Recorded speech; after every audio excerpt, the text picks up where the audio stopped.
78.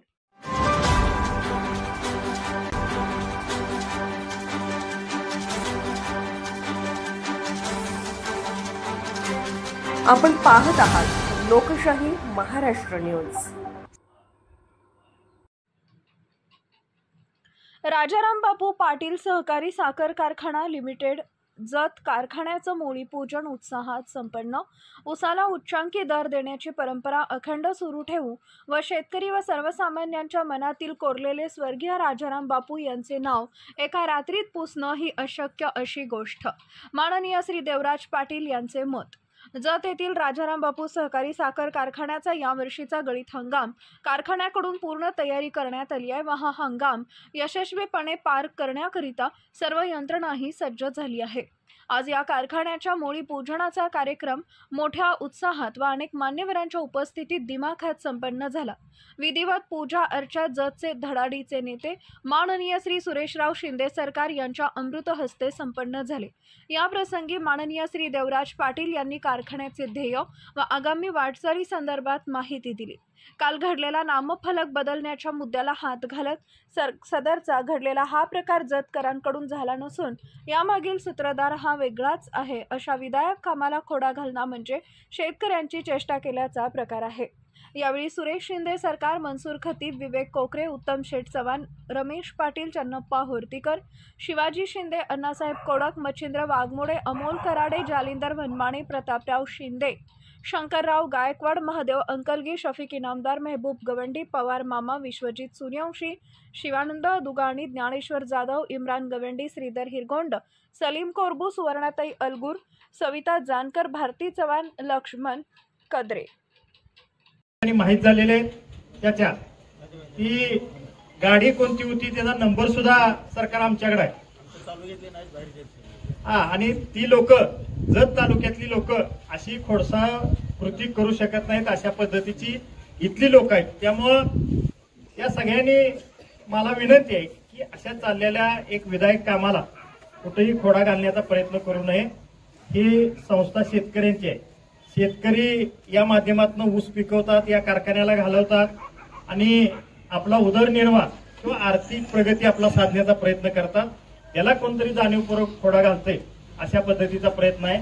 पण या जत तालुक्यातली जनता सुजाण आहे, नागरिक सुजाण आहेत, शेतकरी सुजाण आहेत। त्यामुळे असल्या वेगवेगळ्या कृतींना कुठेही शेतकरी भीक घालणार नाही अशा पद्धतीची परिस्थिती आहे। त्यामुळे शेतकऱ्यांनी आपला पिकवलेला ऊस या कारखान्याला मोठ्या स्वरूपावर घालवावा। आपल्या सगळ्या ऊसाला चांगल्या पद्धतीचा दर देण्याचा प्रयत्न जशी आजपर्यंतची राजाराम बापू सहकारी साखर कारखान्याची परंपरा आहे तीच परंपरा याही वर्षी आम्ही सातत्याने राखण्याचा प्रयत्न इथून पुढच्या काळामध्ये या ठिकाणी करणार आहे। शेतकरी अडचणीत असताना तर जवळजवळ 5-6 लाखाच्या वर ऊसाचं उत्पादन या जत तालुक्यामध्ये झालंय असा प्राथमिक अंदाज आपल्या शेती खात्यानं त्याचबरोबर सरकारी यंत्रणेनं या ठिकाणी दिलेला आहे। आणि या माध्यमातून जत तालुका असेल, कवठेमहांकाळ मधला काही भाग असेल, सांगोला तालुक्यातला अशा वेगवेगळ्या भागातनं या वर्षीचा हंगाम यशस्वीरित्या पूर्ण करण्याच्या दृष्टीनं आपण सगळी तयारी या ठिकाणी केलेली आहे। यामध्ये आमच्या इथल्या असणाऱ्या शेती विभागानं इथली असणारी तोडणी यंत्रणा जवळजवळ 4 चाकी वाहनं 200च्या पुढं 240 4 चाकी वाहनांचे करार आपल्या या कारखान्यासाठी या युनिटसाठी केलेले आहेत।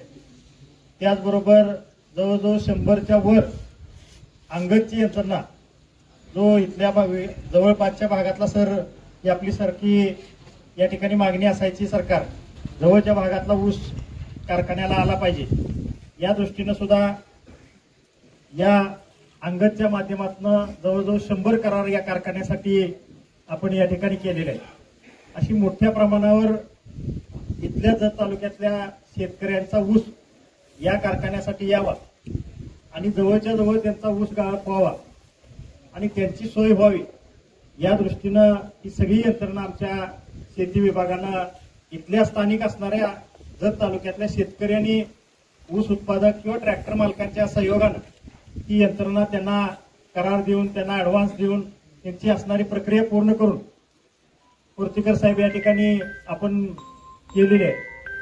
या माध्यमातून आमच्या इथले असणारा इंजिनिअरिंग विभाग असेल, उत्पादन विभाग असेल, यांनी सुद्धा आपली तयारी अतिशय सक्षम करून हा कारखाना वेळेत चालू करण्याच्या दृष्टीनं ऑफ सीझन मध्ये सगळी कामं पूर्ण करून आज आपण मोळीचा शुभारंभ, मोळी टाकून कारखान्याचा शुभारंभ करतोय.